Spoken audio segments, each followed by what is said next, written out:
Hey friends, hello and welcome back to this YouTube channel. In today's another video tutorial, I'm going to share to you on how you can fix if grade lines not showing in Microsoft Excel. So let's go quick into the process. Now if I'm going to open my Microsoft Excel, this is how it looks like without having the grade lines.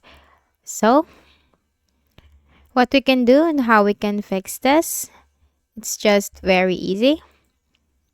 All we have to do is we just need to simply click on this View tab. So you have here File, Home, Insert, Draw, Page Layout, Formulas, Data, Review, View, Help, Acrobat, and we need to click on the View tab. Then here we can find this option, Grade Lines. So if this is not selected, then you will obviously face the error.